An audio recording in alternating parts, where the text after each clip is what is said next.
ನಾಗಮೋಹನ್ ದಾಸ್ ಅವರ ಈ ಮಧ್ಯಂತರ ವರದಿಯನ್ನು ನಮ್ಮ ಸಚಿವ ಸಂಪುಟ ಒಪ್ಪಿಗೆ ನೀಡಿದೆ, ಅಂಗೀಕರಿಸಿದೆ, ಅಂಗೀಕರಿಸಿದೆ, ಒಪ್ಪಿಕೊಂಡಿದೆ.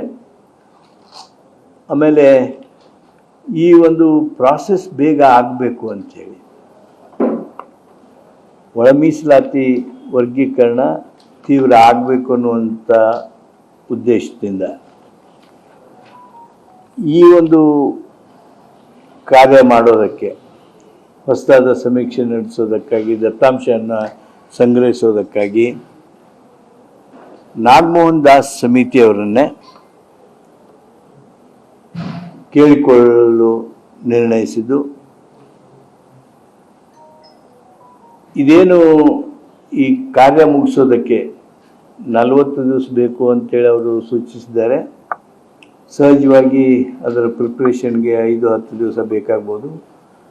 60 ದಿವಸಗಳೊಳಗೆ ವಿದಿನ್ 2 months ಈ ಕಾರ್ಯವನ್ನು ಪೂರ್ಣಗೊಳಿಸಿ ವರದಿ ಸಲ್ಲಿಸುವಂತೆ ಸಮಿತಿಯ ಅವಧಿಯನ್ನು 2 ತಿಂಗಳವರೆಗೆ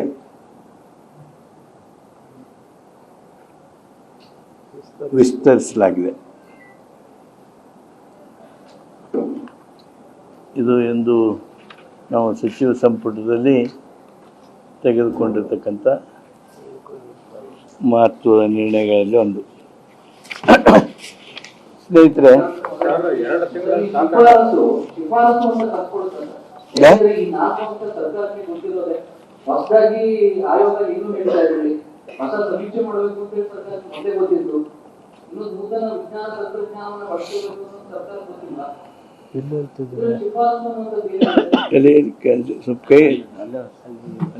ಹಿಂದ್ಗಡೆ 40 ದಿವಸಗಳಲ್ಲಿ ಮಾಡಕ್ ಸಾಧ್ಯ? 40 ದಿವಸದಲ್ಲಿ ಮಾಡೋದಕ್ಕೆ ಸಾಧ್ಯ ಅಂತೇಳಿ ಅವರು ಹೊಸ ತಂತ್ರಜ್ಞಾನ ಟೆಕ್ನಾಲಜಿ ಬಳಸಿ 40-45 ಅದಂತ ಈಗ 60,000 ಪಂಚಾಯತ್ಗಳಿದ್ದಾವೆ, 6,000, 300ಕ್ಕೂ ಹೆಚ್ಚು ನಗರಸಭೆ ಪುರಸಭೆ ಇದ್ದಾವೆ, ವಾರ್ಡ್ಗಳಿವೆ. ಅಲ್ಲಿ ಡಿಸಿಗಳು, ಕಾರ್ಪೊರೇಷನ್ ಕಮಿಷನರ್ಸು, ಸೆಕ್ರೆಟರಿಗಳು, ಪಂಚಾಯತಿ PDOs ಮತ್ತು ಇಒಗಳು ಈ ತರ ಮಾಡಲಿಕ್ಕೆ ಚೀಫ್ ಸೆಕ್ರೆಟರಿ ಉಸ್ತುವಾರಿನಲ್ಲಿ ಇವತ್ತು ಕಾರ್ಯದರ್ಶಿಗಳ ಸಭೆಯನ್ನು ಇದಕ್ಕೋಸ್ಕರನೇ ಪೂರ್ವಭಾವಿಯಾಗಿ ಮಾಡ್ತಾ ಇದ್ದಾರೆ. ಇದನ್ನ ವಾರಫೂಟಲ್ಲಿ ಮಾಡಿ ಮುಗಿಸ್ಬೇಕು ಅಂತೇಳಿ ಸಚಿವ ಸಂಪುಟ ಚೀಫ್ ಸೆಕ್ರೆಟರಿ ಅವರ ಮಾನಿಟರ್ ಕೆಳಗಡೆ ಇದನ್ನೆಲ್ಲ ಮಾಡ್ಬೇಕು ಅಂತ ಸೂಚನೆ ಕೊಟ್ಟಿದ್ದಾರೆ. ಆಯೋಗ ಏನೇನು ಬಯಸುತ್ತದೆ ಅದನ್ನೆಲ್ಲ ಒದಗಿಸ್ಕೊಡ್ಬೇಕು ಅಂತ ಹೇಳಿ. ಪ್ರಶ್ನಾವಳಿ ಇಂಪಾರ್ಟೆಂಟ್. ಅದಕ್ಕೆ ಸೆಕ್ರೆಟರಿ ಮೀಟಿಂಗ್ ಇವತ್ತೇ ಕರೆದಿದ್ದಾರೆ.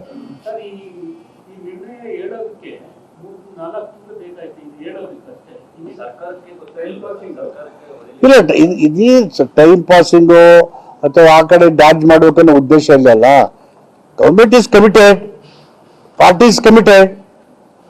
ಅದು ದತ್ತಾಂಶಗಳು ವೈಜ್ಞಾನಿಕವಾಗಿ ಕರಾರುವಕ್ಕಾಗಿದ್ರೆ, ಈಗ ಅದು ಆಂಧ್ರ, ತೆಲಂಗಾಣ, ಬೇರೆ ಬೇರೆ ಹರಿಯಾಣದಲ್ಲೂ ಲ್ಯಾಂಡೆಡ್ ಇನ್ ಕೋರ್ಟ್ ಆ ಥರ ಆಗೋದು ಬೇಡ. ಪಕ್ಕ ನಾವು ಮಾಡಿ ಯಾವ ಕಾರಣಕ್ಕೂ ಆ ಥರ ಆಗದ ರೀತಿಯಲ್ಲಿ ಜನರಿಗೆ ಅನುಕೂಲ ಆಗಬೇಕು. ಯಾವ ಉದ್ದೇಶ ಇದೆ ಮೀಸಲಾತಿ ಅದಿರ್ಬೇಕು ನಮ್ಮ ಸರ್ಕಾರದ ಉದ್ದೇಶ.